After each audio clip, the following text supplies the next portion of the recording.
This hand's a little bit medium. The opponent, Seachrome Coast, Sleight of Hand most likely means Ad Nauseam. They suspend a Lotus Bloom. They did. Yep, so definitely Ad Nauseam.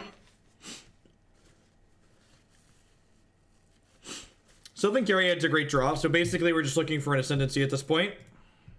This deck has so many cantrips in it that, like, the range of hands that just have, like, lands and spells it's really high. Look at that. Remember a second ago when I said this hand was kind of medium? And now we have all of these toys. And now we have all of these toys.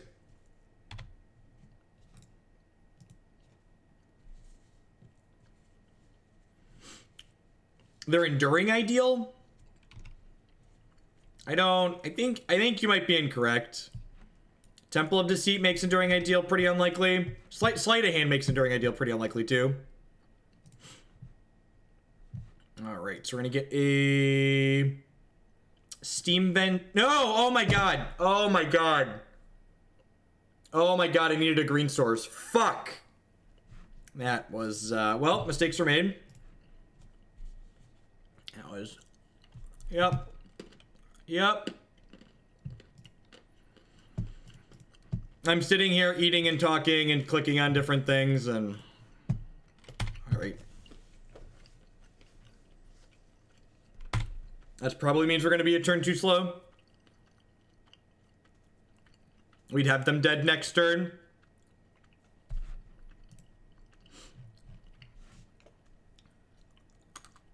But I assume we're going to die on their turn now.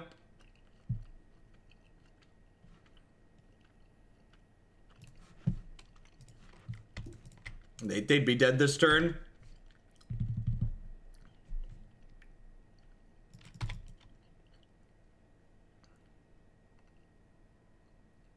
They'd be likely dead this turn. They could have Angel's Grace to survive, but I would have burned some of their resources. Yep. Oh, am I not dead yet? Am I not dead yet? That'd be great.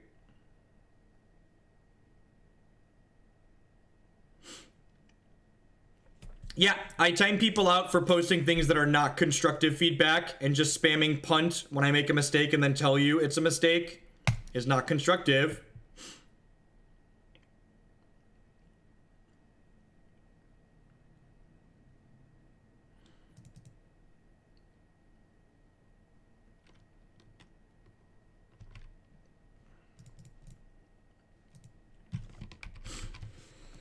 EE for 0 doesn't do anything meaningful here, right? Yeah, they don't need the Lotus Bloom. I think I just play the Birds of Paradise, then pass the turn here.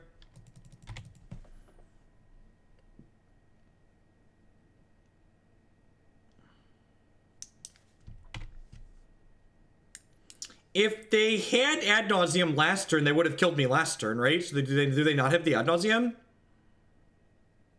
Yeah, they don't have the Ad Nauseam, which is nice for us.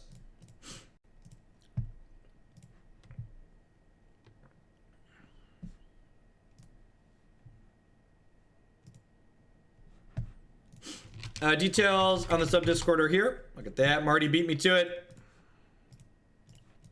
Let's see if they have another one here. All right. Alrighty.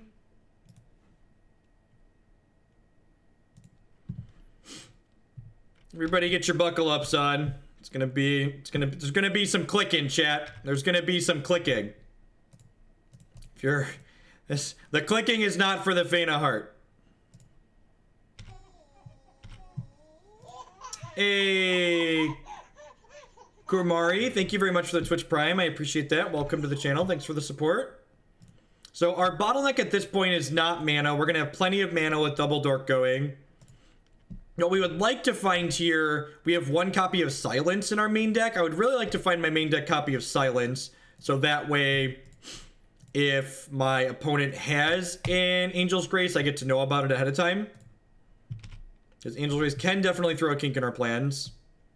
Would love to discard this Nagging Thoughts and cast it with Madness. Thank you.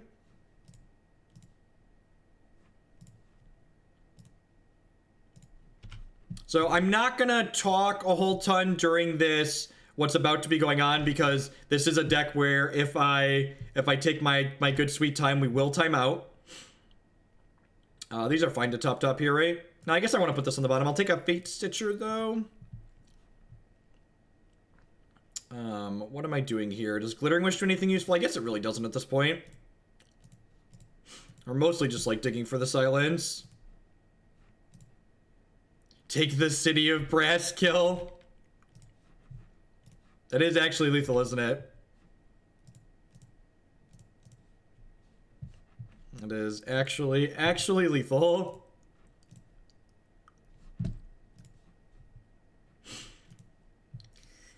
That's actually really funny. I don't know if we're gonna be able to cast that many spells, but that's kind of fucking hilarious.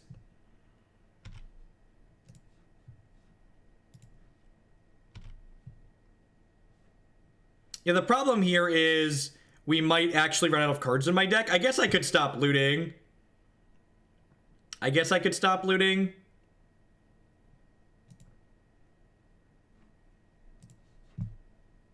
I mean, I have plenty of mana that I can sit here and dork around, right?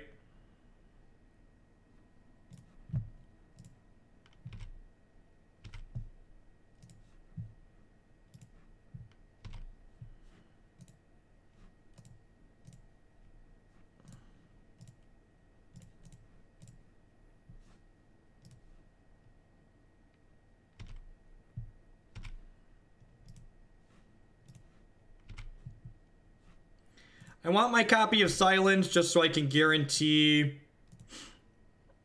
they're not going to be able to interrupt us. Just in case they have a split second thing and they're like going to auto unsplit second at the last minute.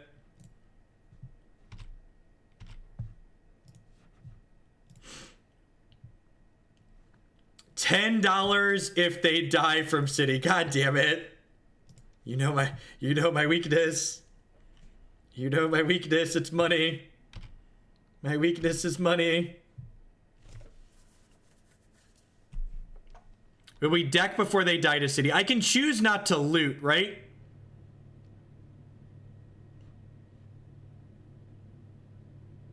The problem, chat, is I have to keep drawing cards. I don't have any of the win more combos in my deck. There's 2 Fatestitchers. There's 1 more Fatestitcher in my deck. Oh, Cerulean Wisps actually works in our favor for killing them with City.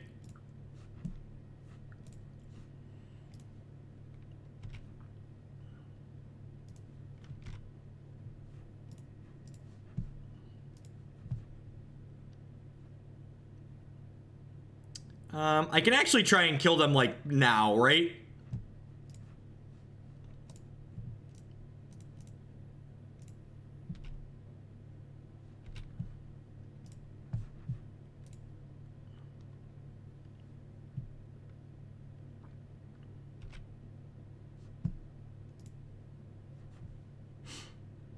I can just get Abrupt Decay here and kill the Unlife, which is nice.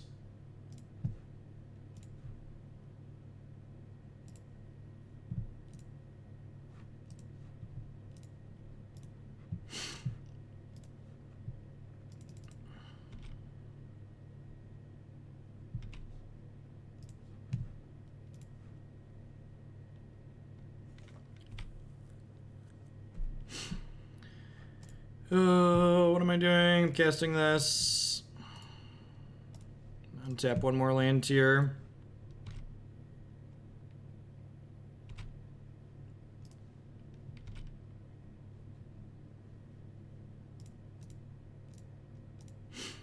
Alright, so I have 2 untapped lands left over here that make mana of any color. So I'm going to go ahead and attack them with this Bird's Paradise, and then we're going to finish them off with their City of Brass.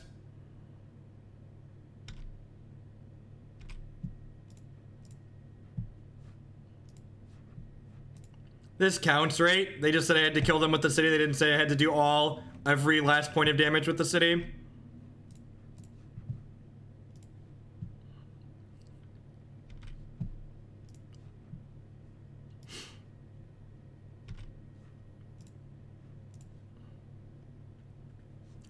I feel like this counts. I feel like I might have worked inside of the rules a little bit to my favor, but I feel like this is a valid kill them with City.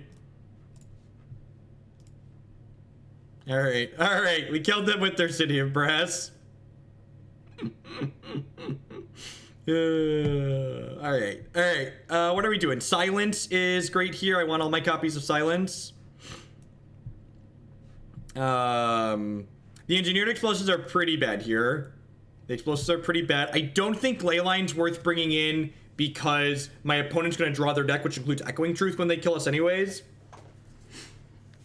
Noxious Revival is actually probably not worthwhile. Just trim that because they're usually not going to be killing my Ascendancies. Why are you punching yourself? Stop hitting yourself. Stop hitting yourself. Yes, the Pro Tour starts tomorrow. So, actually, if you're one of my regular viewers, my stream tomorrow is going to be a little bit shorter than usual. I plan to stream through part of the Pro Tour, but once the draft portion finishes, I'll be done. So I probably from like 9 till 1 or 2 o'clock tomorrow. I plan to stream tomorrow morning while the draft is going on, because limited is very boring. But once they start constructed, I'm gonna wrap up. I think I'm happy with how I boarded here.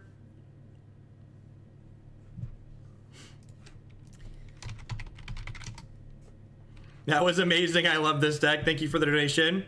This hand is great. Turn 2 Dark, turn 3 JAC. Nah, I think trying to like kill their mana source is a little bit loose, and like if you really need to kill something, you can just Glittering Wish for it. The Pro Tour is limited and standard.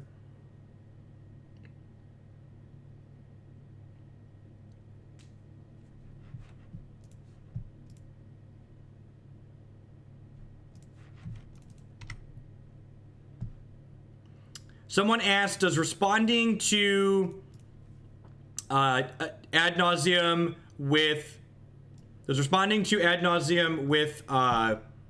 silence win the game? It depends on if they have Unlife in play or not and how much they end up drawing. I'm gonna bottom this land. I'm gonna top the cantrip at this point because we just want a critical massive cantrips when we start comboing off. Good guy Hogood giving us an alternative to watching limited. I do my best.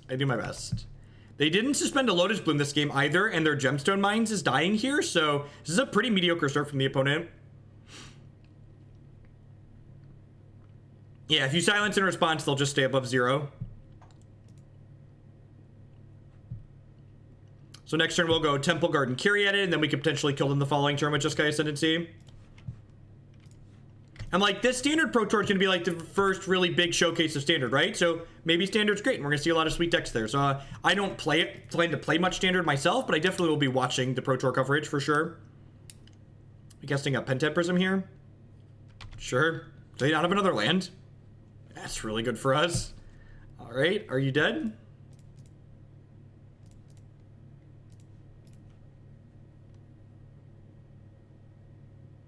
I just find limited more boring than constructed personally. The limited and constructed both require skills to play, but in order to, what's the word I'm searching for? In order to really leverage what's going on while playing limited, it's part of the deck building too, whereas like the actual gameplay is less intricate. And like playing limited is interesting and fun, don't get me wrong. I just don't find it particularly engaging to me when I'm playing the actual games. I think I just want to silence here so I can try and kill them, right? I guess I'm not quite close enough to... Well, I guess if I silence, it could encourage them. I'm going to opt once more and see how far we get.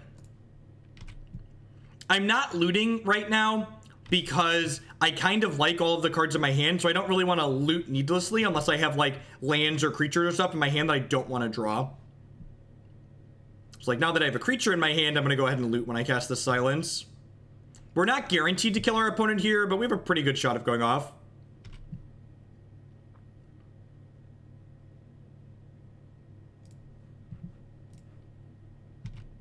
The chance of hitting Fatestitcher is really low, and the chance of like drawing cards that you might not want to have to loot through is reasonable. So again, now that I have cards that I don't want in my hand, I'm going to go ahead and loot. So I'm going to go ahead and float. So Cerulean Wisps is one of the cards in our deck that nets us mana because it costs 1, but it untaps the creature twice, so it ends up making mana for us. And now I'm going to go ahead. When you're playing this deck, you always want to be working towards identifying whatever your bottleneck is in a given game. And right now our bottleneck is kind of mana.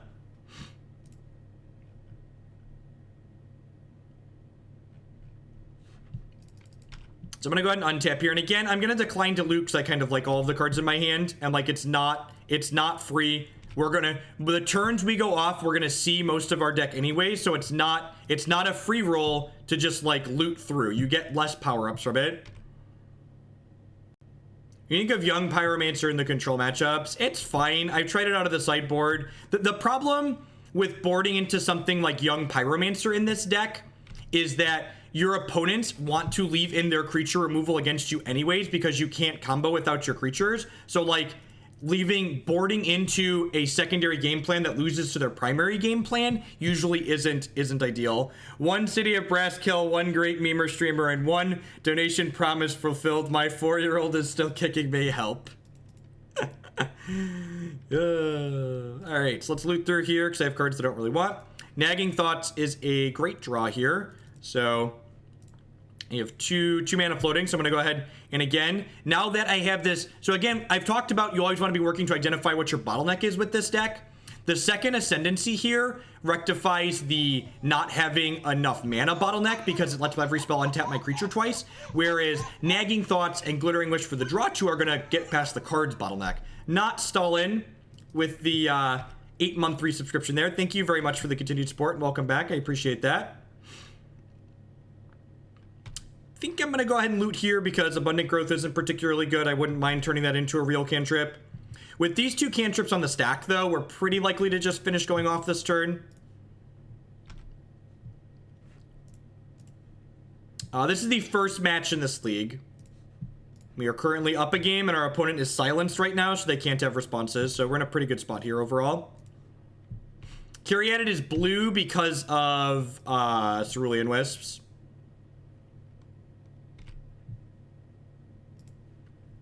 We actually might... Am I just supposed to go get Fleshblood? Fleshblood's going to be lethal, right? Because this is 2, 4, 6, and then 8. Yeah, so Fleshblood's actually just lethal here with the cards I already have in my hand. I don't need to draw more cards. So we'll grab Fleshblood here.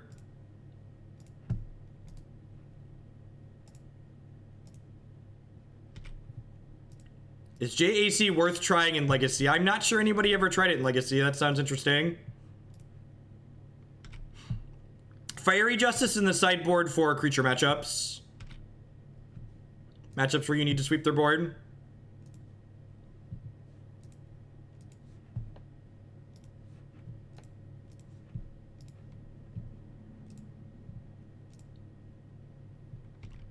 Yeah, that sounds right, now that I'm thinking about it.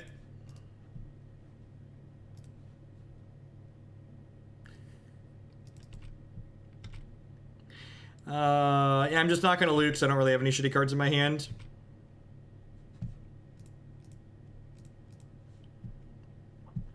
Alright, and now we have lethal. And again, remember, the opponent's waiting here, but like, they could concede at any point. I'm gonna sit here and enjoy drawing my cards.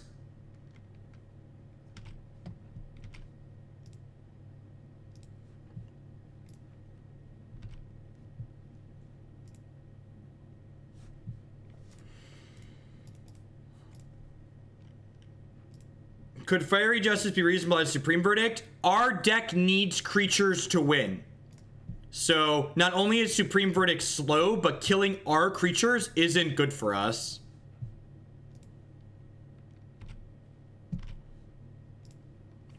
Alright, I'll stop dirtling around here. They're dead to the Fleshblood here, so I'll just let these resolve, and then we'll kill them real quick here.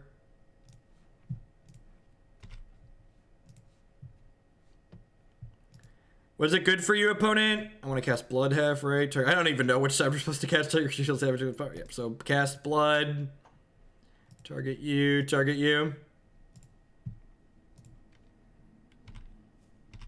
I don't know about you, but I'm feeling 22. Good, clean turn 3 kill, Livin. Tapping Prism is a plus BM value. I agree. I think so. While we're waiting for the second match in this league to pop, I'd just like to say good morning, afternoon, and good night to everybody wherever you're at in the world. Thanks for hanging out here with us. My name is Jeff Hogan. I'm a full-time streamer, memer, content producer here on Twitch. I stream a ton of Modern. We stream Legacy. We stream some Vintage. If you're enjoying my stuff, please consider subscribing to my channel. My subscribers are a big part of why I'm able to do this full-time as a job. You can also support my stuff by checking out some of my wonderful sponsors. MTGOtraders.com would love to buy and sell some Magic Online cards with you. And if you use code Hoagland PayPal at checkout with them, you'll save 8% on your singles orders there. CoolStuffInc.com buys and sells a lot of cool stuff, including TCG singles. Using promo code Jeff5, you can save 5% on Magic, Pokemon, and Yu-Gi-Oh cards with them. InkedGaming.com would love to help you customize your gaming experience. Using code Jeff12, you can save 12% on custom playmats, mousepads, binders, and bags there. And of course, myself and all the wonderful moderators here would like to welcome you to Hoaglandia. Please talk to your friendly neighborhood moderator about receiving your complimentary timeout. Any rate, we're 1-0 in this league with Jeskai Ascendancy combo, heading into our second match. Yeah, and again, just like the range of keepable hands with this deck is pretty wide. Like lands and cantrips to find our stuff is pretty good. We're an A plus B combo deck by and large. You need a mana creature plus a Jeskai Ascendancy, but we have so many cantrips that you're going to consistently find the things you want to find.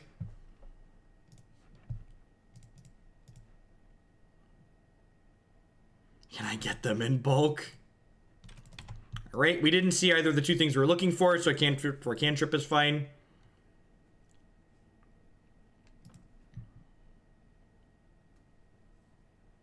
I love the slaughter that follows the complimentary timeout meme.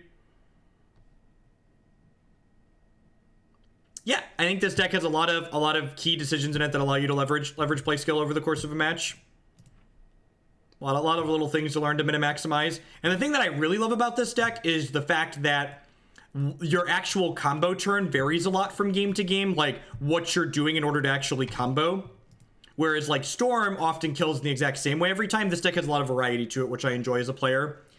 If our opponent has removal here, we could be in a little bit of trouble, but if they like just tap out for like another big dumb threat, we're gonna kill them next turn.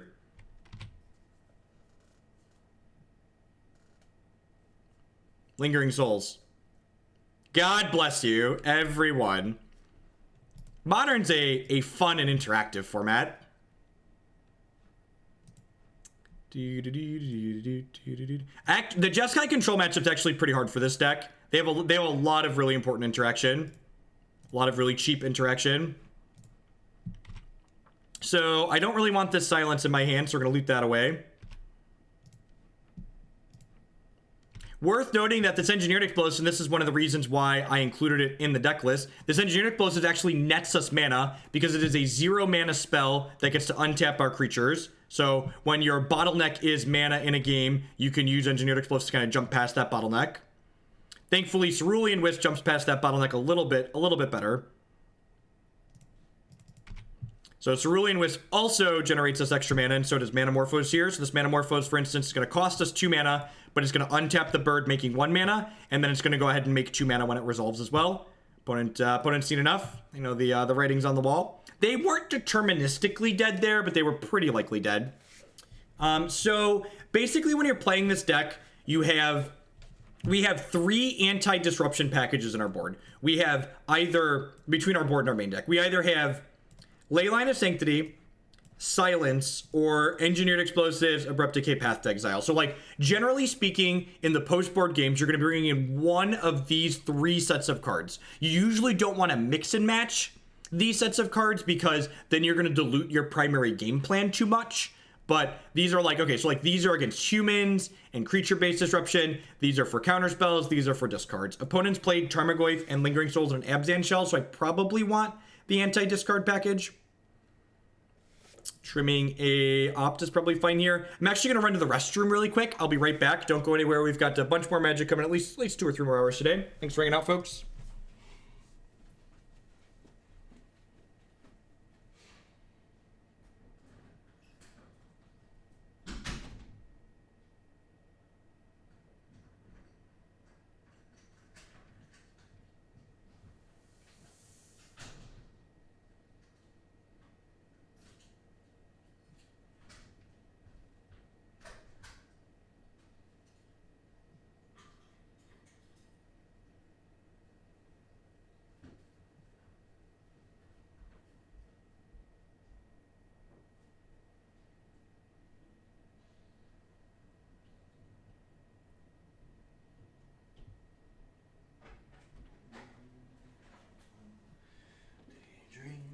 believer and Mods can't get timed out. Matt, man, you must be new here. Mods can't get timed out.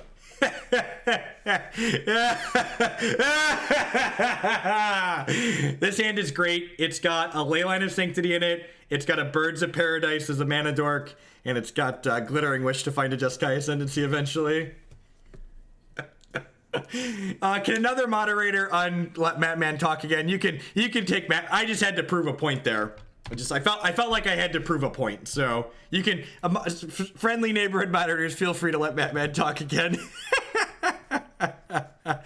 All right. What land do I want to get here? I will have to remod Matt. Matt Man posted chat so I can remod you.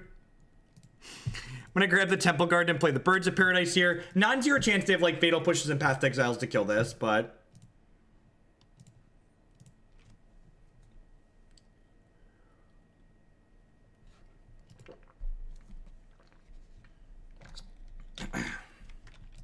hopefully the opponent mulligan looking for discard spells is their primary interaction here. Yeah, no shock there is great for us.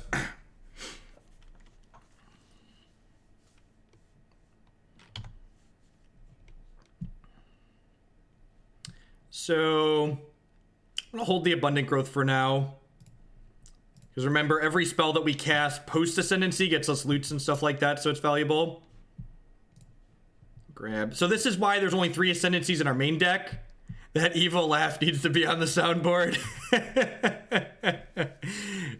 So by playing Glittering Wish, not only do we get some utility in our deck, but we get the ability to have more virtual copies of Jeskai Ascendancy. I mean, last game you conceded in this position, opponent, so are you going to concede again? Are you going to make me click it out because it's the second game? So either they have a Slaughter Pack or they're likely dead. And remember, we can win through blockers by using our Wish as for the kill. Alrighty. So we're gonna Cerulean Wisps here to jump mana, so we can have enough to cast Manamorphose to jump mana again. Opponent's had enough. They're not 100% dead here, but from a life EV standpoint, they're mostly dead at this point. You can also tap down blockers with Fatestitcher, that's true. That is certainly true as well. One of the things I really like about this deck too, like I talked about the different anti-disruption packages, if you go all in on something like Leyline or Silence, and your opponent ends up having a card like Damping Sphere in their deck, because of Glittering Wish, we're never without all of our sideboard cards, right? So like, thanks to Glittering Wish, like should my opponent have had like an Eidolon of Rhetoric or a Damping Sphere there, I could have Glittering Wish for an Abrupt Decay or a Wear Tear or something like that to answer that problem.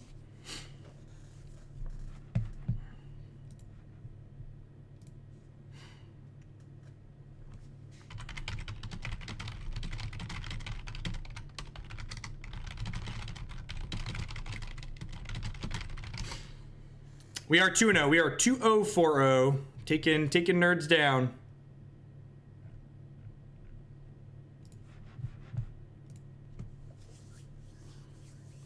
I like this deck. I think it's a lot of fun to play. It's got pretty dynamic gameplay, and it's very powerful. Like this deck's most powerful nut draws kill the opponent on the second turn of the game, and you have pretty consistent turn 3, turn 4 kills.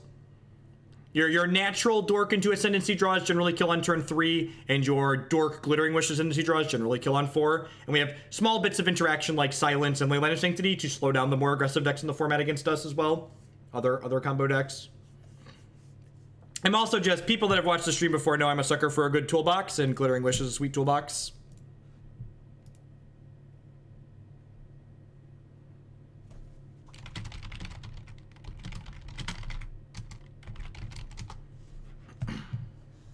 How does this deck win on turn 2? You play Mana Dork on turn 1, you play Jeskai Ascendancy on turn 2, and then you cast Engineered Explosives or Noxious Revival to untap it and start comboing.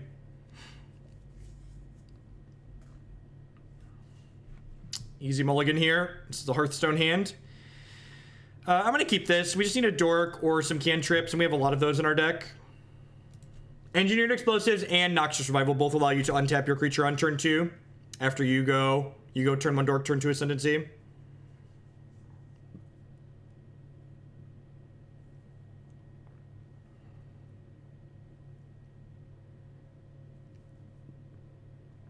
Dredge. I actually think this matchup's pretty okay for us on average. Obviously, if they have a like Dark Blast in their main deck or they had to conflagrate super quickly, it's going to be bad for us. But I feel like on average, our Nut Straws are just like much faster than their Nut Straws. Maybe I should have fetched a Temple Guard in there so that way I could have fetched basic. Oh, I guess I can go Gemstone Mine, Jeskai Ascendancy on 2 here. So we'll see. Dredge, while it's kind of degenerate, is often a bit more of a grindy deck than a fast combo deck.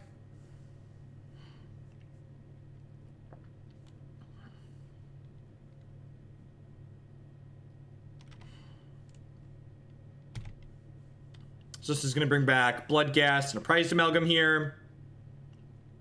Hex today. I don't think we're going to get to Hex today. I was thinking about maybe doing an evening stream tonight, but I'm actually feeling kind of congested, like I'm getting a summer cold. So I think I'm probably just going to go to bed at a reasonable time tonight.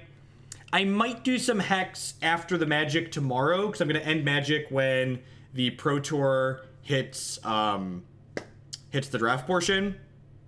Oh, wow. They have Driven to Despair, which is going to be pretty good against us. Well, I guess I have some extra lands in my hands. So it's not that big of a deal. Yeah, I'm not actually sick yet, I don't think, but I would like to.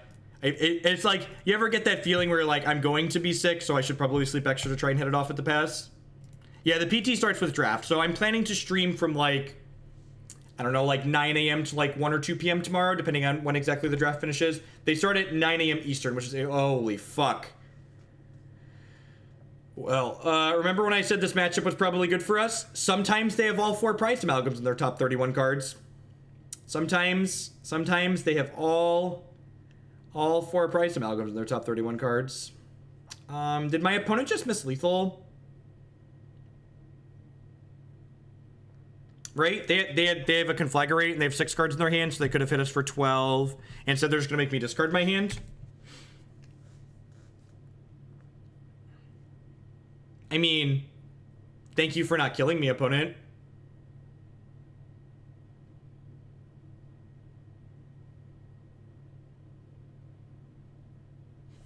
Yeah, we can still win here if they don't go land Dark Blast my bird. I'm sure we're gonna draw a land here and just die, but like they definitely could have killed me with this Conflagrate. I did say usually Dredge isn't too fast, but sometimes they do have these very quick draws. This is their turn 3. They could have had turn 3 lethal, which is pretty unlikely for their deck.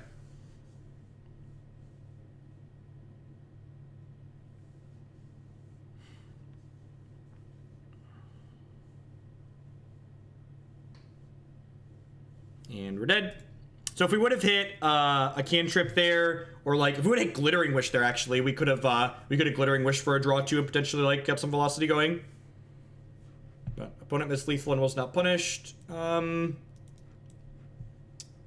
lot of these cards aren't very good. They like don't really have an impact, right? I guess I'm just gonna like board in 3 copies of Leyline just so I can like not get Conflagrated out of the game. Is that reasonable? I guess they sometimes bring in discard spells too, right? So Leyline is useful from that aspect. This is a no justice stream, to be fair. We're just usually on the opposite side of the no justice.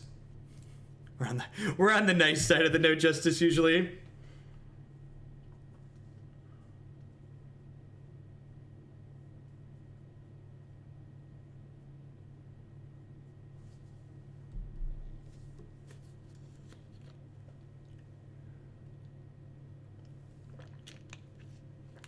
So we're not going to mulligan aggressively for the Leyline, but like if it's in our opener, we'll floop it into play.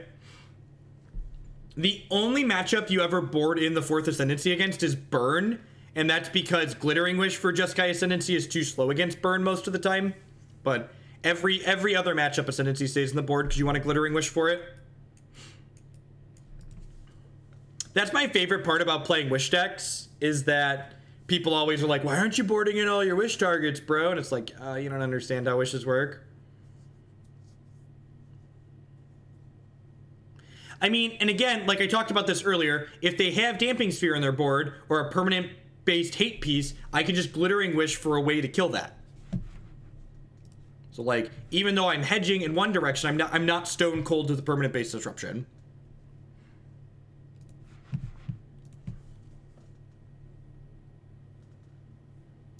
What about blue-red wizards?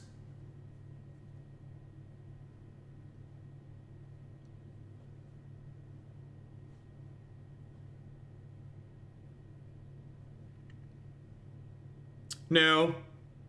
No, the only reason you don't board in Eidolon is basically the reason you board in Jeskai Ascendancy against burn, because you really can't afford to take 4 damage to cast your Jeskai Ascendancy is what it comes down to.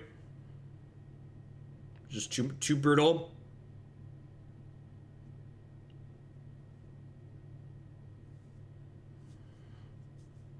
We could definitely Wish for Wish. You're not wrong. You're not incorrect that Wish for Wish is a legal play.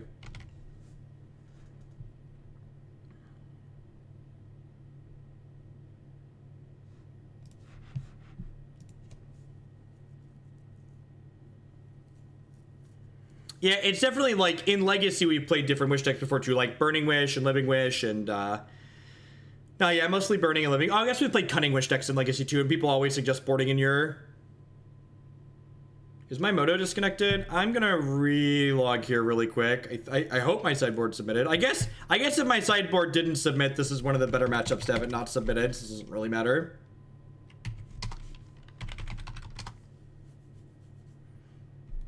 I have not played non-combo Jeskai Control since they gained Teferi, so I don't really have an educated opinion on that. I know the Jeskai Nahiri felt really good, but I also didn't test or haven't tested Jeskai Control with Teferi. Find out if we actually sideboarded or not here. Yeah, it looks like we sideboarded. Maybe my opponent was just disconnected. It's possible that my opponent was disconnected. It's just whenever that happens, I always like to reconnect just to be safe. That seems fine. Like, not super exciting, but fine. We could get in a little bit of trouble if they have, like, a Dark Blast on one for my Noble Hierarch, but I think it's pretty reasonable otherwise. We'll go fetch Breeding Pool, Noble, go.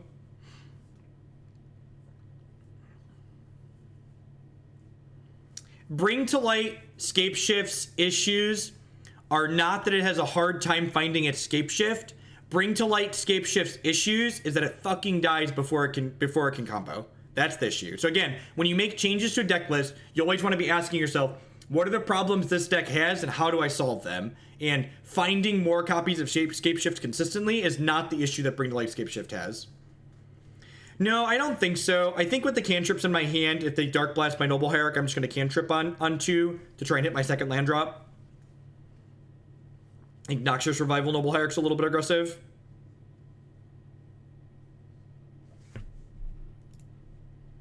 If blue-based Scapeshift decks could like have this clause that you never had to draw your copies of Valakut, they would be the best decks in Modern, probably. But like the number of times you just like look at your hand, and you're like, God, these fucking Valakuts suck. There's so many of them. I just play what people pay me to play, Makupa. The people that support my content dictate what we play and when. Oh, there's the Dark Blast. So we got 3 shots at drawing a second land here, right on time, fucking Leyline of Sanctity. And we don't actually have that many lands in our deck, so pretty fortunate to hit here. Feels good. Grab a Steam Vents and cast the Serum Visions.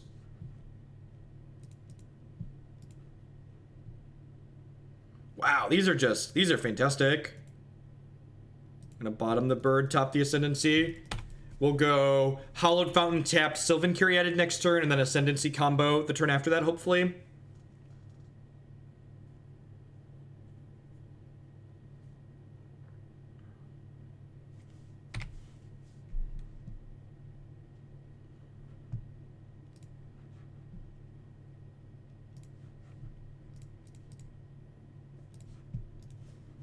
Did you like the fetch land mana base in Blue Red Prison? Yes. Yeah, the mana base was better than that. I think you probably want 1 Darksteel Citadel in the mana base just because occasionally you want to map for Darksteel Citadel.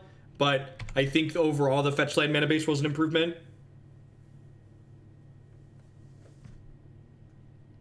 Now, only if we like fully brick off, Drew. We'll probably loot this Leyline away. Good chance we kill them next turn. Unless they have like Thoughtseize here for our Jeskai Ascendancy. Not guaranteed. We could definitely brick off if we had too many lands and not enough cantrips, but the odds are in our favor. Pay to discard Malome. Yep. We definitely scried that to the bottom, but you know, here we are. No Magic Online. No, I don't have enough cantrips right now to afford to be able to like draw that extra Birds of Paradise there, I don't think. Like, especially with this other bird underneath it, like, that'd be pretty unfortunate.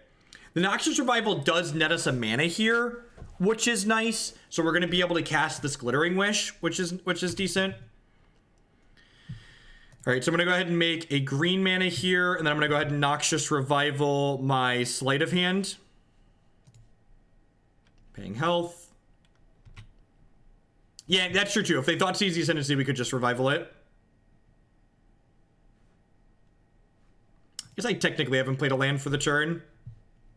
That could potentially be useful. Although I guess we're just looting through this here, right?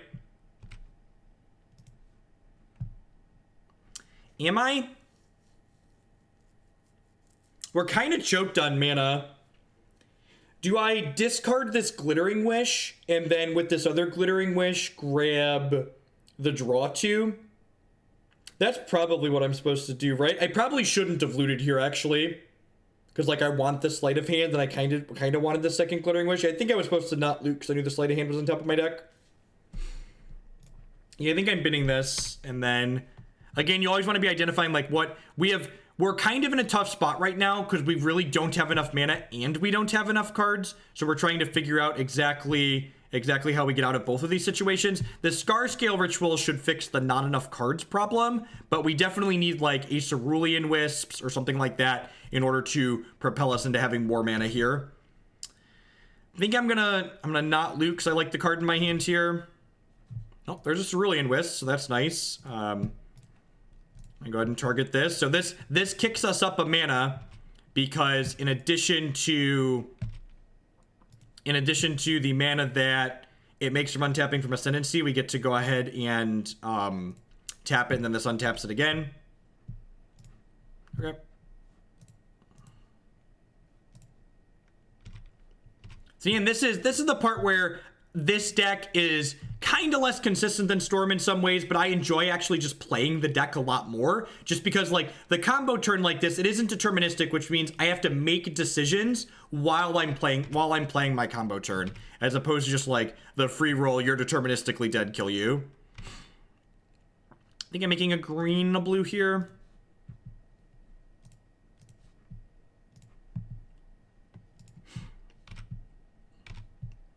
You do also get to work on your 8 PM, that's true. Okay, another Glittering Wish. That doesn't really help me at this point. I think I'm bottoming that. We're just looking for more ways to like generate more mana, I think. So I'm looking for more... Oh, you know what? I wonder if I was supposed to have made a red mana there. I know there's a Sleight of Hand on top of my deck, so I'm not going to... No, I'm going to loot. Sleight of Hand's better than Opt, right? One day we'll have a StarCraft stream. And this actually solves my other problem here. Yeah, we just want Fatestitcher. So Fatestitcher is a way for us to generate extra mana.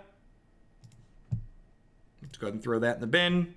And now we just need a critical mass of cantrips with this Fatestitcher. So Fatestitcher makes us all sorts of wonderful colors of mana.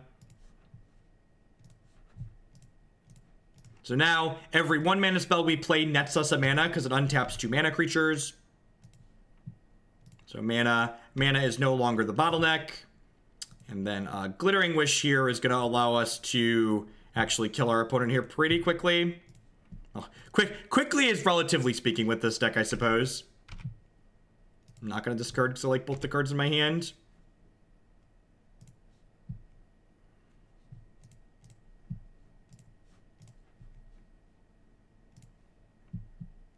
Swing your swords, mods.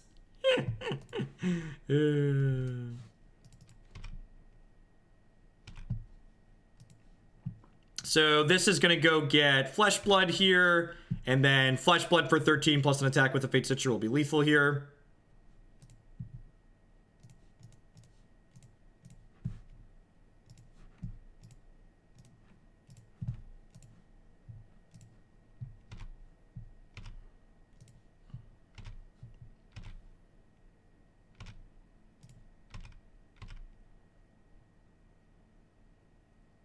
Jeff playing with himself on stream for long periods of time. Look, chat. This deck is sweet. I like this stream. It's a good time. Fatestitcher gets haste when you unearth it. That's part of the unearth mechanic. It gives the creature haste when you bring it back. And I'm pretty happy with how we sideboarded. I'm just gonna go ahead and click submit. Should we be in the IRL section for this deck? Upload the stream to Pornhub after we're done.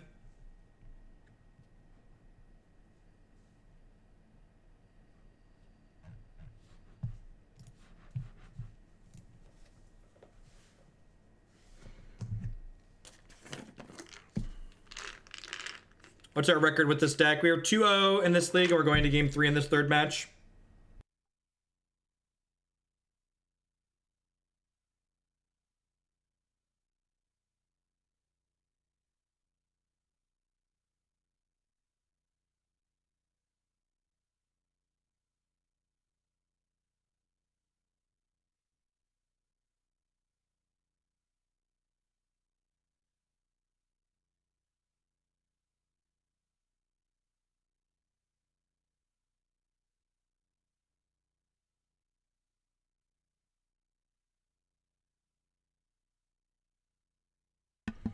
Man, is this going to be another 2-hour league? Or 45 minutes in and only in match 3?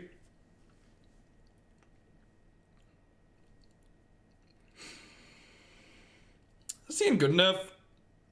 I think this might actually be a mulligan. I guess the ley line's pretty decent. This hand needs lands and a mana dork. Maybe the leyline pushes it to being keepable. They probably have discard spells in post board. This deck has a pretty tough burn matchup. The humans matchup's pretty close to a coin flip too. The humans matchup is hard-ish, but not quite as hard as burn. Eidolon of the Great Revel is just a beating for decks like this.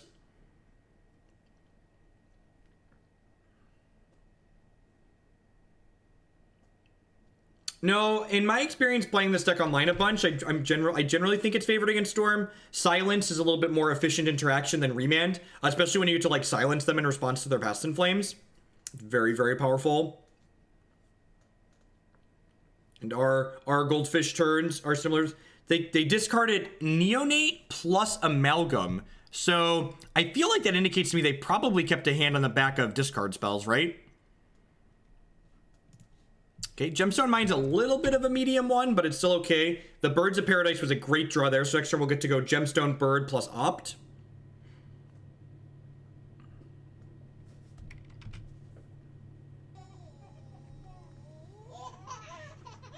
Hey, Sunko, thank you very much for the brand new Tier 1 subscription. I do appreciate that. Welcome, welcome, welcome. Thank you for the support. Thanks for helping me do what I do here.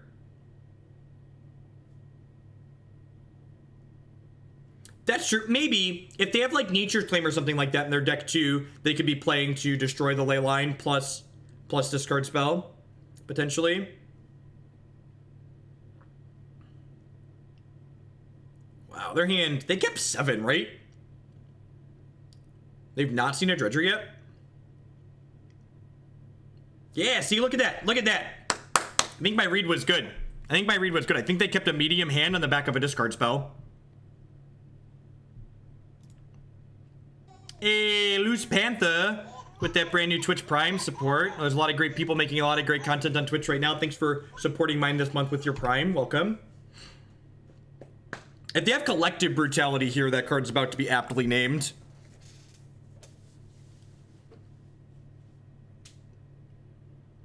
Yep, look at that. Just like the opponent either just kept a really bad keep or they kept a card like this. So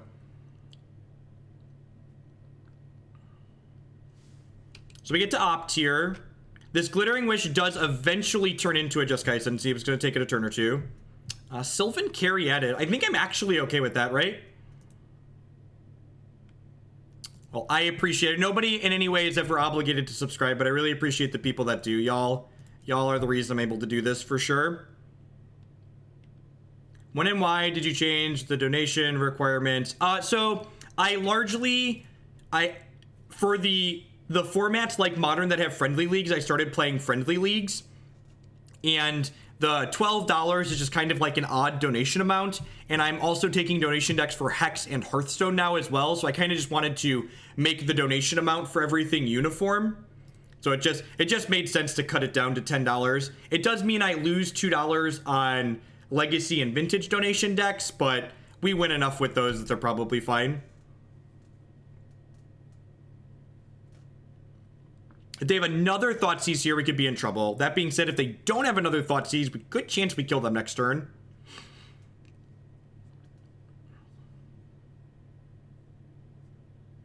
Oh, that's a good line, Zach. That's actually a really good point. It's a small thing, but it definitely could matter.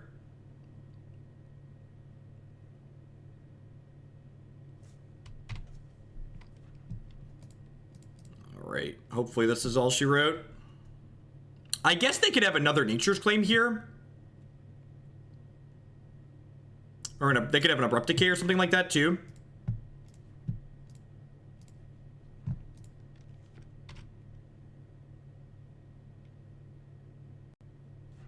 You can definitely donate for 57 shards, and I would be happy to give you your timeout.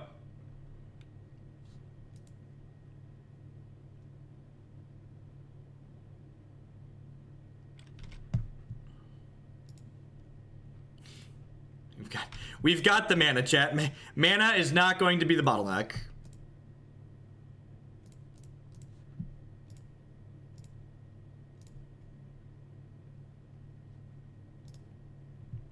I wonder if they're gonna, like, if they have it, if they're gonna let me, like, loot a little bit here and, like, get to a point where they think they could not die, but, like, I've spent most of my deck. That seems a little ambitious, though. Hopefully they just don't have it here.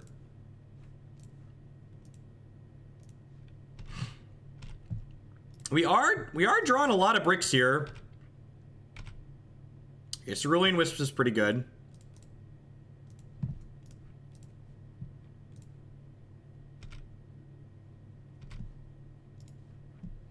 Perfect. All right. Hopefully that is enough to propel us through. Unless they're slow rolling some. If they're slow rolling a way to kill the Ascendancy, we could maybe be in trouble. That's a lot of land still. Huh.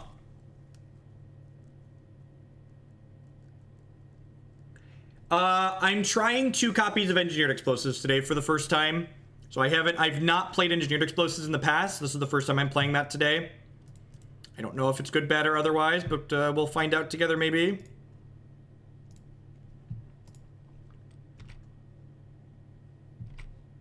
We've drawn so many bricks, we're certainly safe from the big bad wolf. That's a heck of a line. Maybe taking the wish was better just because it ends up being 2 loots with how many bricks I've drawn here. Alright, well that was a Fatestitcher. Opponent concedes. Alright, they have nothing. We were actually kind of in danger. Of bricking off here. Okay, we're gonna hit Cerulean Wisps. Okay, we're probably fine into Noxious Revival. Oh yeah, we were probably going to kill them. Alright, well that's the 3-0. 3-0, nice. I like this deck. If you're enjoying this deck and my content, please consider doing like so many wonderful people have done today and subscribe to my channel. Subscriptions start at $4.99 a month, and the higher tiers get extra bonuses for submitting decks to the queue. This deck, like many of the decks we play on this channel, are user-driven deck lists, so the people that support my content kind of dictate the decks we play and when. You can also support my stuff by checking out some of my wonderful sponsors. Cardsphere.com, love to help you turn some of your Magic cards into other cards or cash, check with other players. There's no haggling. They just take a 1% fee off the top. Mack Weldon provides premium men's clothing using code Jeff Hoagland at bit.ly/HugoClothes. You can save 20% on your first order there. They do premium shorts, t-shirts, socks, underwear, all sorts of great stuff. And of course, this stream wouldn't be possible without viewers like Anaronix, Justin, Nivik, and you. Thanks everyone for hanging out. And there's a lot of great things you could be doing, different people you could be watching, but you're choosing to spend part of your time here with us. There is a deck list on your screen. If you are on mobile, you can type !deck in chat to get a link to the deck list that we're playing right now. Is there a line of wishing for blood, casting, and attacking with the bird for lethal? Yeah, probably. I always like decks that are probably... Me too. It makes for more exciting Magic. You said I was considering playing this in an open or at least testing it. Yeah, definitely. I think I have talked Matthew into letting me play this at the Team 5K in Chicago. So if you're in the Chicagoland area, Nerd Rage Gaming runs a small tournament circuit of their own, and they're doing a team constructed 5K tournament on June 9th that I think I'm going to drive up for and play with Maddie. This deck actually has a pretty good Tron matchup, which I'm sure means we're going to queue into Tron and get crushed, but like this deck has turn 2 and turn 3 kills, which generally means, yeah, View from Above is a win more card. View from Above is a card that only wins the game when you have a lot of good stuff going on. And when you have a lot of good stuff going on mid-combo, you don't need the extra help to actually win the game of an infinite combo. So the only thing View from Above gets you out of that you generally aren't winning anyways is against like Malira Company that's generated infinite health, and that deck's not popular enough to warrant playing a card that's really terrible in other situations over another good card.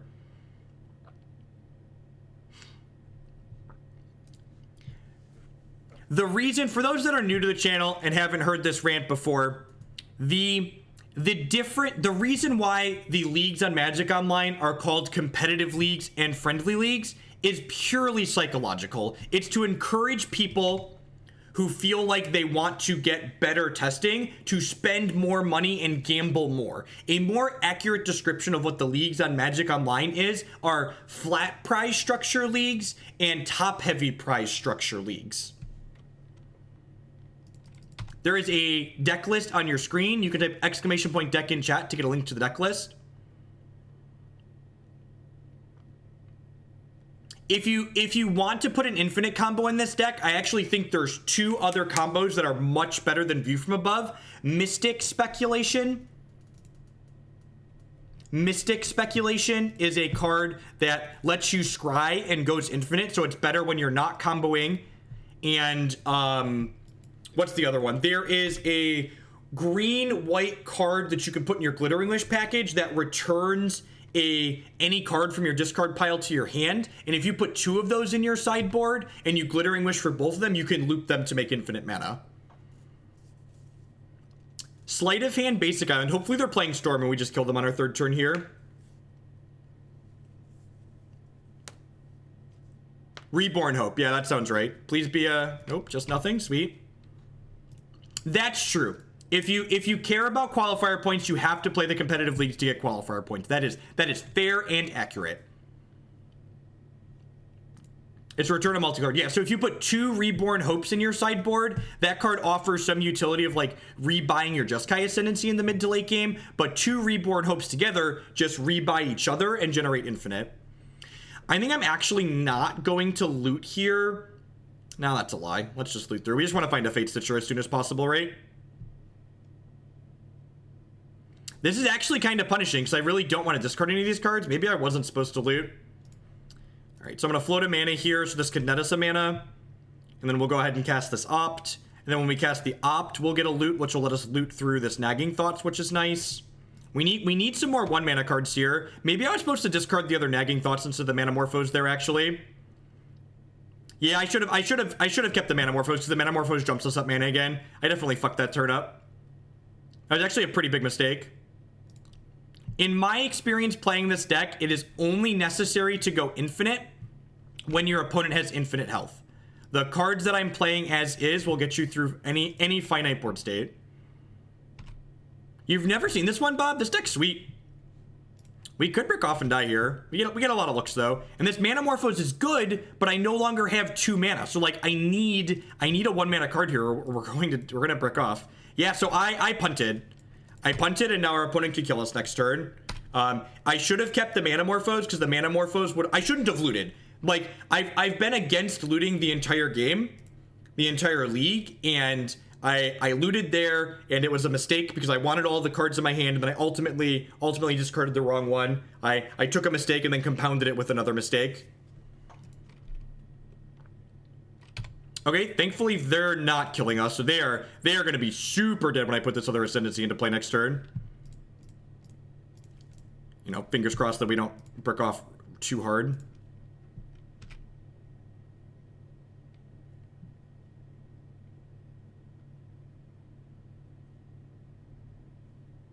That was the first brick, and I punted it, right? Like, I drew a brick there and I made a mistake to do it, so let me go ahead and cast. So now all of our 2-mana spells don't actually cost mana, and Manamorphose is actually going to net us 2 mana, right? Because it's going to give us 2 untaps on this Birds of Paradise here, which is great. So you want to float a mana in response to this trigger, and then untap again. Get my loot on here. We're just looking for a Fatestitcher ASAP, basically.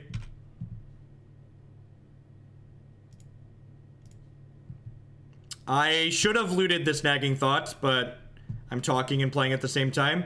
Why is looting bad? No, so here's the thing, chat. You have a finite number of cards in your deck, and this deck can often loot through the entire thing. So if there are cards you loot through, so the classic looting argument of always loot only applies in games where you're not seeing your entire deck.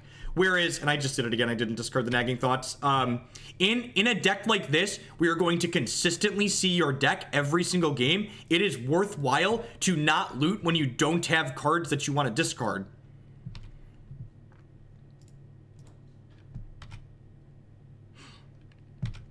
I've played lists without Noble Hierarch in the past. I think you lose some percentage points against some of the more linear decks in the format, but you could definitely... I think if you were going to play this deck without Noble Hierarch, it's actually a very cheap deck if you don't play Noble Hierarch. I would play a 4th Opt in the main deck and a 17th land. So if you wanted to budget the deck list a little bit, you could definitely play it without Noble Hierarch. You would want to play a 17th land and another Opt.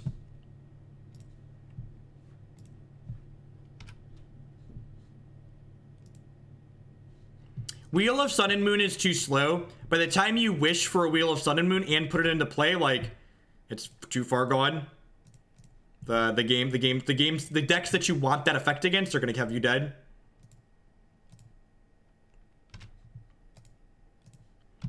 All right, so at this point, we're just looking for a Glittering Wish, so that way we can Glittering Wish for Flesh Blood. Also, we could just, like, attack them for death. That's probably also one of the reasons why I really love this deck. It's the only deck where you get to kill people with Birds of Paradise.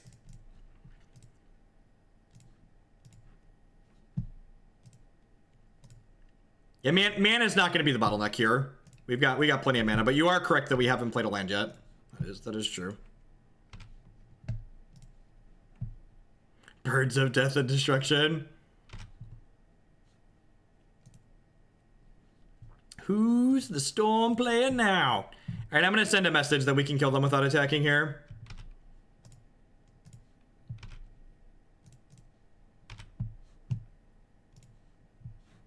I can stop looting at this point.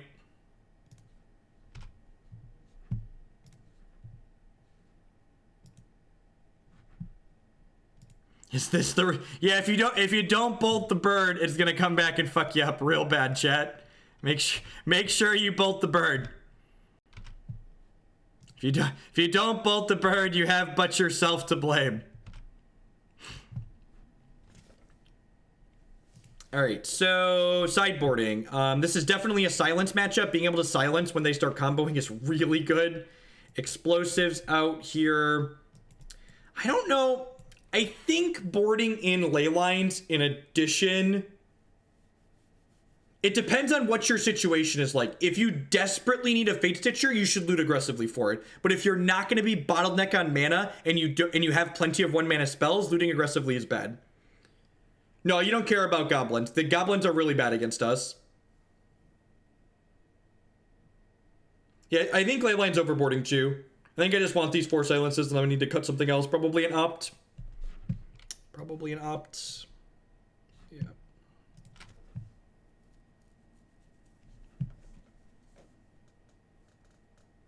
The world's most ninja-trained bird, right? Well, this is a great Hearthstone hand. Unfortunately, we need some lands to play Magic, so we're going to take a quick mulligan here. Seems decent. Any dork hand plus lands. I'm going to bottom... Am I going to bottom that? I kind of want to keep this, actually, because I feel like my opponent's going to, like, Grape Shot our dorks aggressively in post-board games and probably has Lightning Bolts in their deck, too.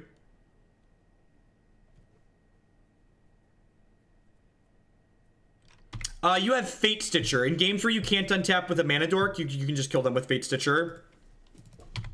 So, like, you can silence them and then use Fatestitcher. It definitely is, Renting Bob. I feel like, except against Burn, where the Glittering Wish package is bad, you should never board more than, let's say, 5 cards with this deck.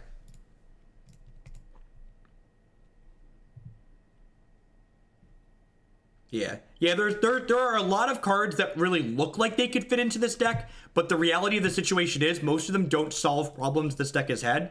Like, I've been playing this deck off and on pretty consistently for probably close to 6 months now, and I've tried most iterations of a lot of things in this deck.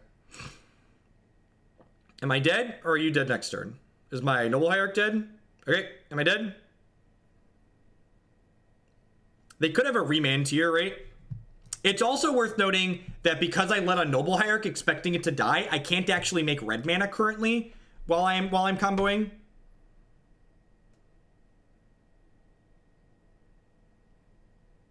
If they have a lightning bolt here, we can actually make this big enough to not die to the bolt in response.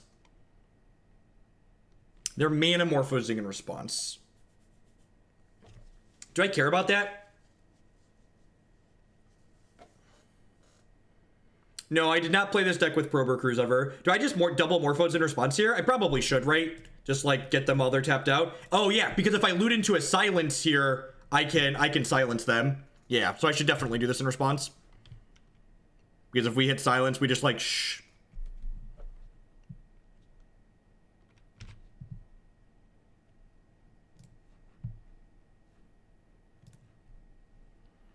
So now this will make some mana here, and then when I cast this next Manamorphose here in a second, I'm going to be able to discard Nagging Thoughts.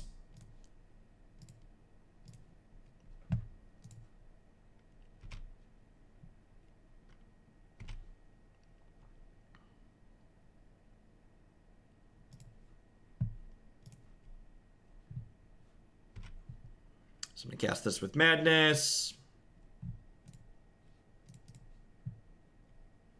Which gives me another set of loots.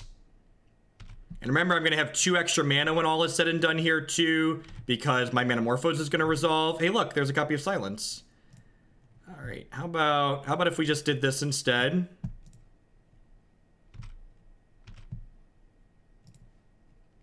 We're just looking for a Fatestitcher at this point.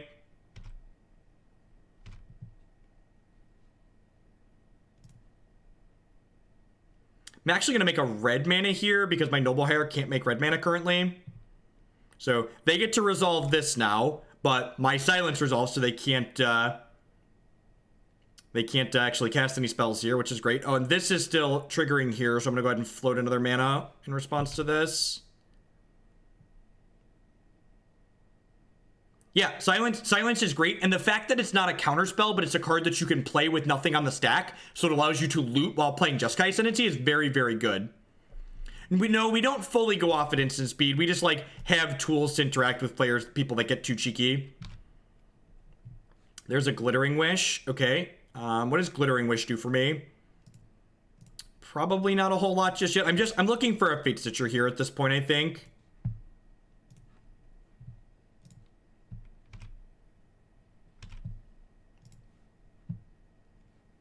Serum Visions is definitely better than Opt, although Opt's probably better than... Look at that. There we go. All right, sweet. So there's my Fatestitchers. So that's gonna be home free at this point. They are going to be deterministically dead here once we loot through all of our things and get some Fatestitchers into play. I'm just keeping all of my spells just so I can cast them at this point. So this diddles this. Hey, diddle diddle, the cat and the fiddle. The cow jumped over the moon. Oh, I could get another JAC. Yeah, but most roads lead to Rome at this point. They are very dead.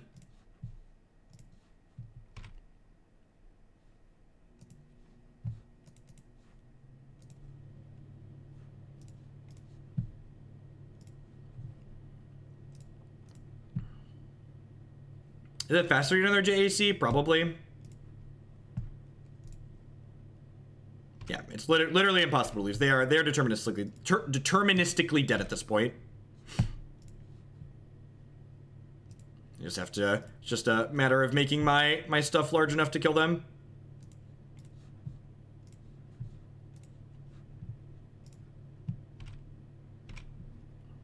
Again, just like not gonna loot, no reason to. I've got 17 power in play here, so let's just cast one more spell.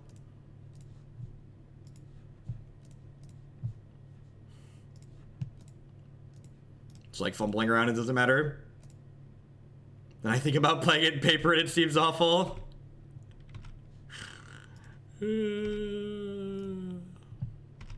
Alright, so that's 23 powers, let's go.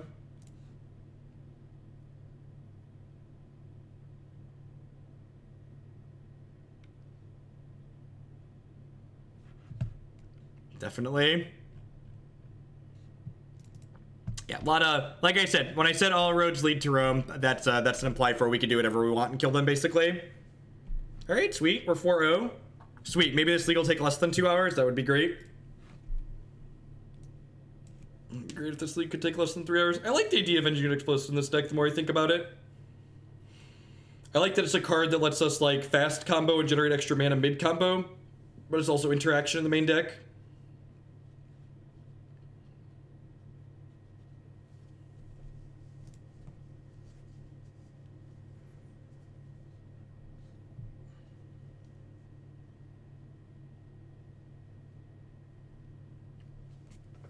Yeah, discard-based decks like Jund and Mardu Pyromancer can be hard. That's why we have 4 ley lines. And Burn is a kind of difficult matchup. Am I keeping this? I think I'm going to keep this on the draw. I've got Sleight of Hand to try and find a green source. And, like, if we brick on finding a green source with the Sleight of Hand, we're probably going to find more cantrips.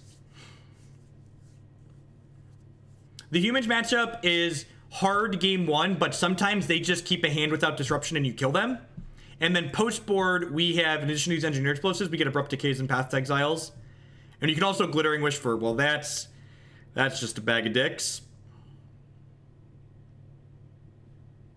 I guess I'll take Nagging Thoughts in case we draw a non-green land. This actually has a pretty good Bogles matchup too, Dimir Spy, because you can kill them from large health totals, and you don't, and their nut draw is slower than your nut draw. Yeah, the only expensive things in this deck are the fetch lands and the Noble Hierarchs, really. And you can budget the Noble Hierarchs. I'm pretty sure the fetch lands aren't optional. You can get away with only 2 Misty Rainforest, though. You can play only 2 Misty Rainforest and 4 Flooded Strand. Flooded Strand and Misty Rainforest are the exact same fetch in this deck. Explosives, I've played plenty of builds without explosives before, too. So you can definitely skip on the explosives. I think I like them from a theory standpoint, but I definitely haven't tested them. Well, I guess we're casting this at this point. We're probably dead here. I think the fact that we bricked off here means we're gonna die.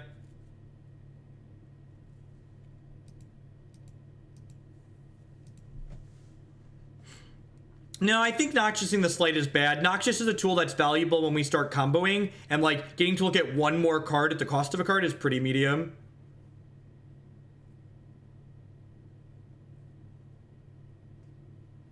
No, you want your fetches to be able to get your basic island, and you need your fetches to be able to get you Steam Vents. You could, if you wanted to not play Misties, you could play more Pain Lands. You could play more Rainbow Lands. You could play like City of Brass or Mana Confluence over some of the Misties. But I think the fetch land. I'm pretty confident that this is an optimal mana base for this deck.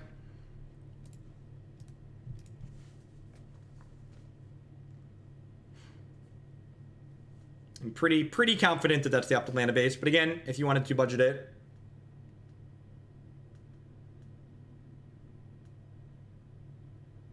That's like an entire person, Bob. Congrats.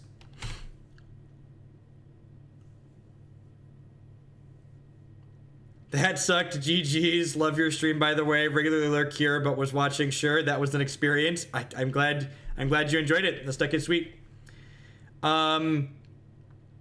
This is just, at this point, because we bricked so much, this is an upkeep crack Engineered Explosives, right? It's basically a time walk. Well, they can make 3 mana and, like, tap it, regenerate their entire squad here, right?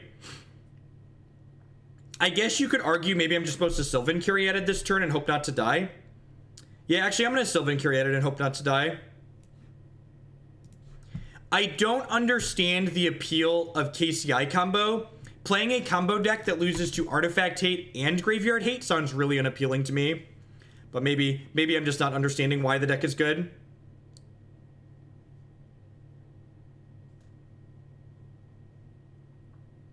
That's one of the things I actually really like to this deck. While this deck's going to struggle against things like Damping Sphere, there's, generically speaking, it's pretty good against most things. Yeah, for Bob. What's going on, Project Swamp? Thanks for the bits. Ascendancy. Ascendancy. Ascendancy.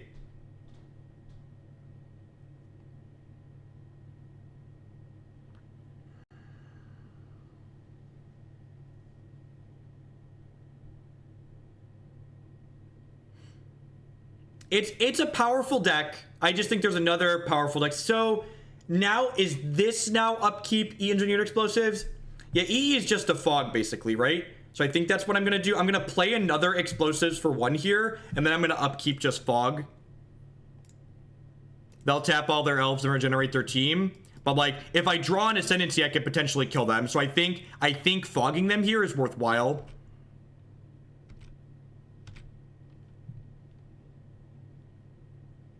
They could also have a Chord here in their hand, and then they could untap and combo us, potentially. Like, if they have, like, a Chord for Archdruid here, we could be in trouble. But I guess if they Chord for Archdruid, I just kill all their stuff in response, right? No, Engineered Explosives converted mana cost while it's in play is 0. So this card, its converted mana cost on the stack was 1, but it's currently 0.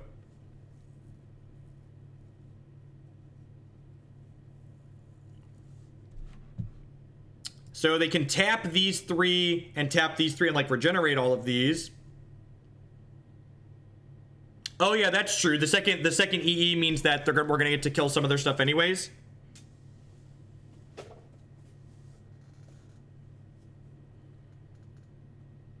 I imagine they're gonna tap. Oh, they can just tap these for themselves too, and, like, put regeneration shields on all of these.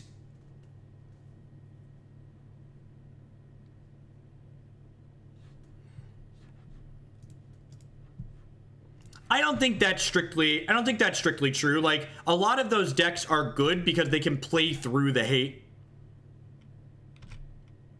Like, a lot of the powerful decks in Modern are good because they can win through a hate card or 2 on occasion. Or they just, like, have draws that are so nuts they get under the hate cards.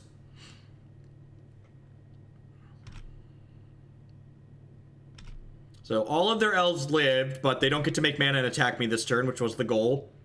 So I can have a redraw at potentially hitting another, hitting a Jeskai Ascendancy next turn to combo off.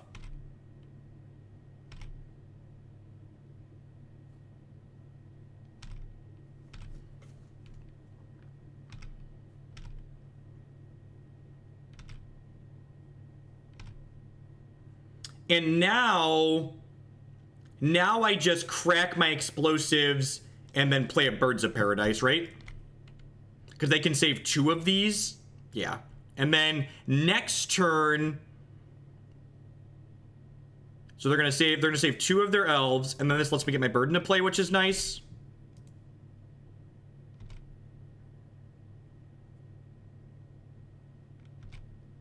They'll save those 2, they'll lose 3 dorks.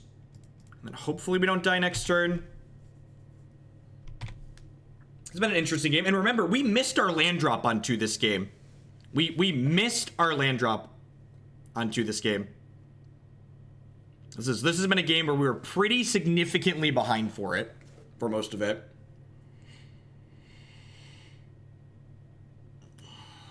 If we draw a land, we get to combo them next turn.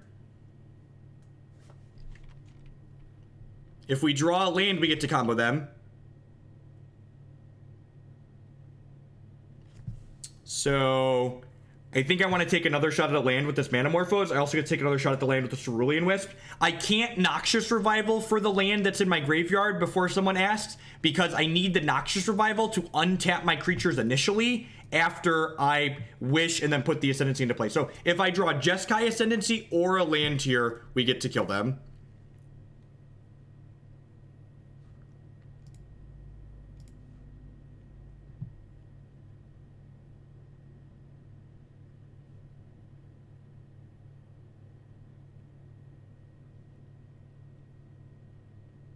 I really don't want to EE again because that's going to kill my Bird of Paradise, but we might have to here. My Cerulean Wisp gives me another free redraw here at a land or a Jeskai Ascendancy, because this is free because it untaps itself. And untaps the thing that made mana for it. Ding. Ding. So white, green. Cast Glittering Wish.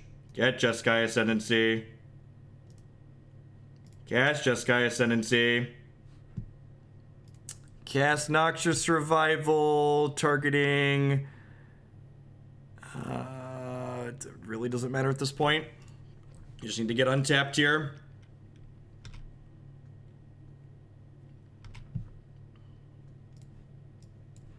Discard this Nagging Thoughts. Cast this Nagging Thoughts for madness.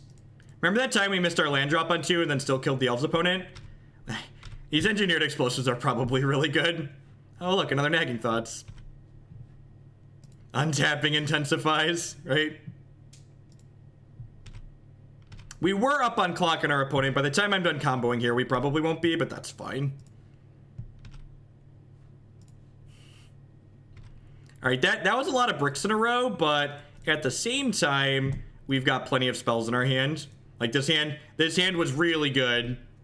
Like we kept it for a reason. This deck is sweet. I agree. I think this deck is great.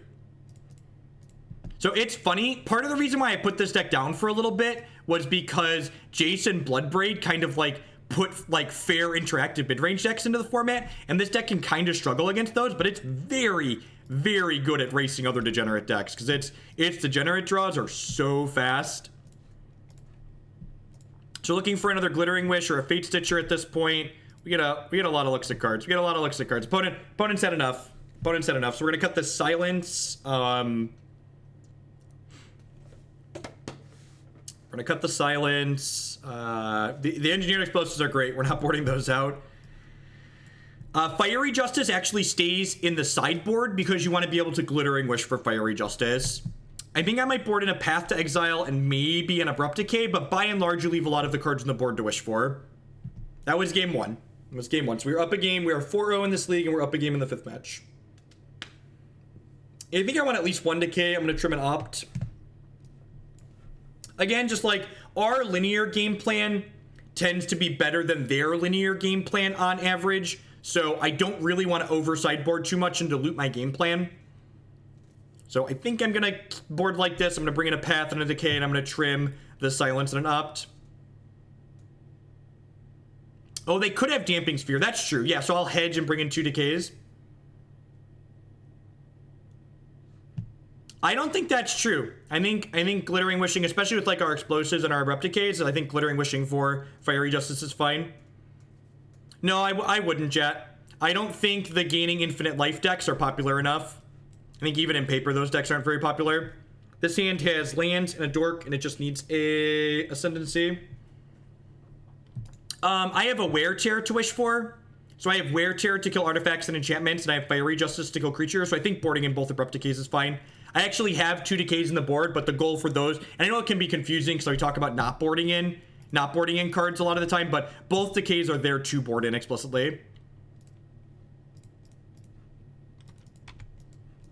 You can also win the game by attacking Angry Turbot. We often win the game with Flesh Blood, but you can just like attack them for lethal.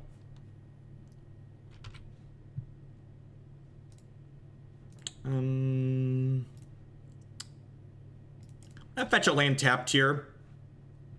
Just like before I bottom cards that I don't want to shuffle them back in.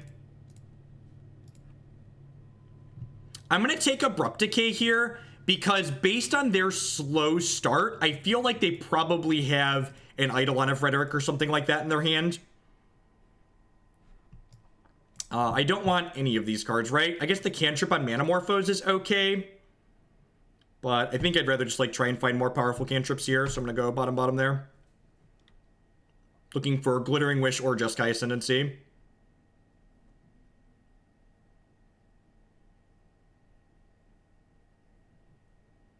That's awesome, Ted.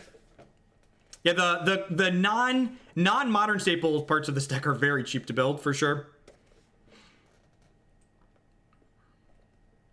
Yeah, birds can fly over for damage, and Fatestitcher can just, like, tap down opposing blockers, too. Do you like how we spent all that time dirtling around and I'm still up 20 seconds on my opponent?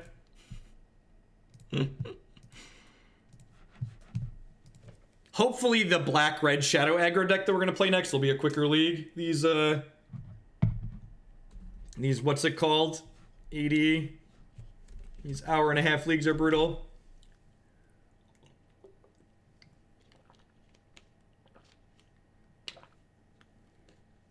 Yeah, we can 5-0. We have to win this game or the next one to be 5-0 with this. Birds is basically the Merit Liege of this deck. That's great.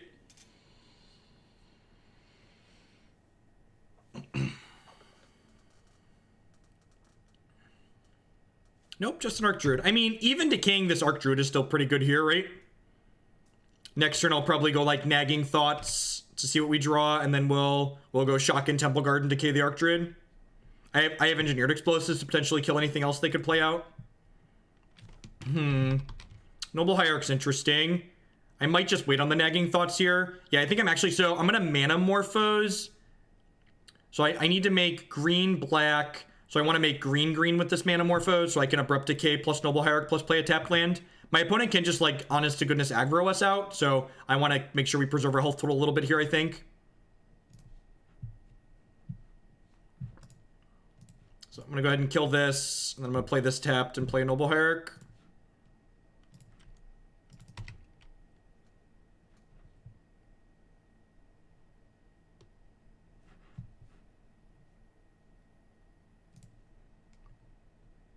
I don't think you need another win condition. I think one of the advantages or the nice things about playing this deck is that you don't have to play dedicated win conditions. So like your hand doesn't clunk up with cards that aren't actually helping you like advance your game plan or win the actual game. So I think adding cards like Laboratory Maniac or Grape Shot or stuff like that all they do is win the game is bad, and it loses you one of the upsides of playing this deck basically. Like one of the upsides of playing this deck is you don't have to do stuff like that.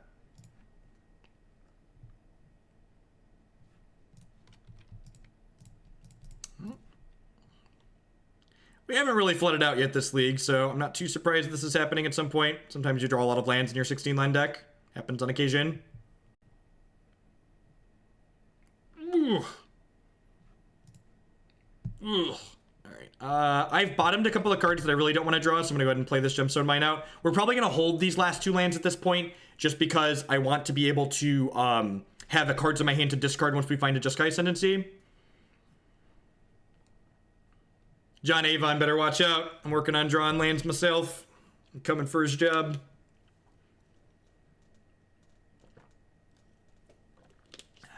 Four mana Azuri.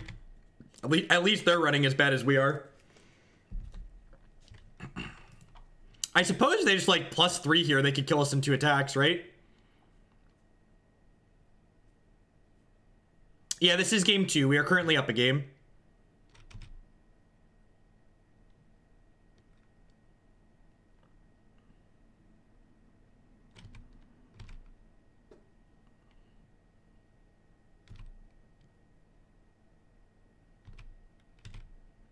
Yeah, white usually means Vizier Elves.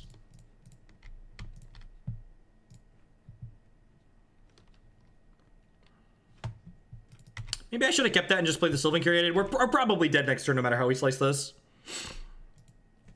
Would not be surprised to eat it here. Dead to Court of Calling.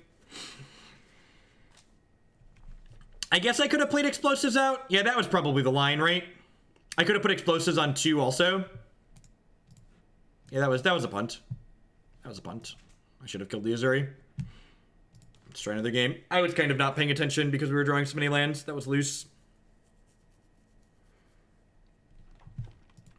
I'm sure my deck will hear my cries and give us no lands this game, because that's how variance works. We're already batting above the curve though, right? Like we're 4-0 in this league. So like if we 4-1, it's like that's a good run for a modern deck.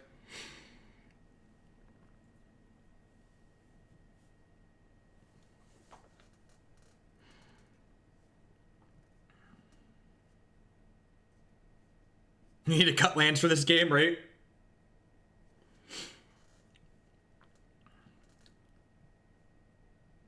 You should sell your chests to a bot for tickets. Unless you're a degenerate gambler, in which case, open your chests.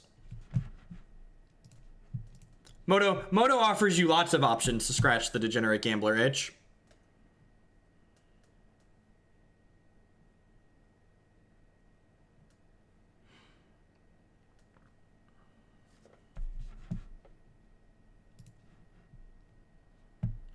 This hand's great.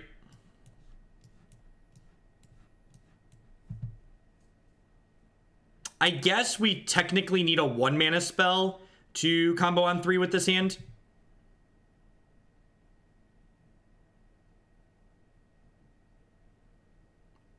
Magic related YouTube links are fine. So adult of you, right? We've got some fun ofs. We've got like, you know, like the one of Noxious Revival and stuff like that. Got a few Hogland specials in there. Now, I think you can budget without the ease. This is actually the first league I've ever played Engineered Explosives in. I think they're good after playing this league, but the deck's definitely competitive without them.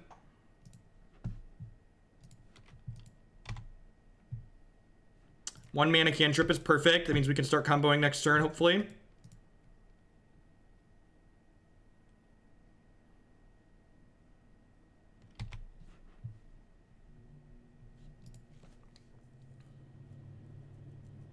I just fond of Bantwalkers being 2 of dot deck, right? All right, if they don't play an Eidolon of Rhetoric here, we could potentially kill them next turn.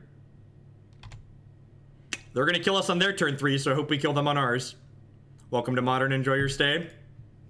We actually really need some more 1 mana spells, right? I need a Noxious Revival or an Engineered Explosives to be able to jump from 1 mana to 2. Again, I've talked a couple of times this league. If you've probably heard this, if you've been here, you always want to be working to identify whatever you're going to be bottlenecked on a given combo turn. And right now, our first bottleneck here is definitely going to be bottlenecked on mana. So I need to find a way to jump from 1 mana to 2 mana. So I need a Cerulean Wisps, a Noxious Revival, or Engineered Explosives would all allow me to do that. And if we don't hit a 1 mana spell on this loot or the Serum Visions draw, we are going to brick off this game. There's a good chance we die next turn to this Devoted Druid, so hopefully we hit a 1 mana spell here. Our deck's got a lot of 1 mana spells in it. That's unfortunate. All right. Okay, please don't kill me.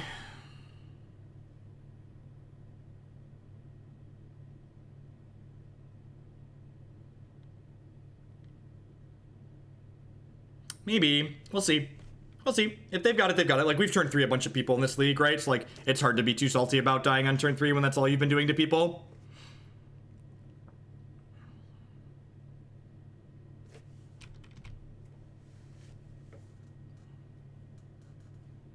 I couldn't play the Caryatid. We didn't have 2 mana.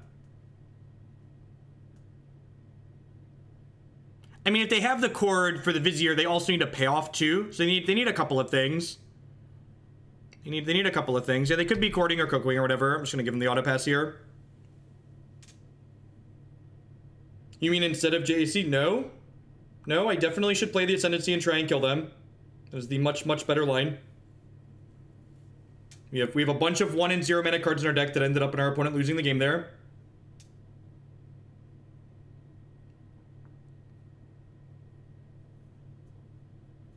And I'm going to concede as soon as they put the payoff card into play. I'm not going to make them click through it, but I'm going to make them show me that they have a payoff card. There's a link to the deck list on your screen.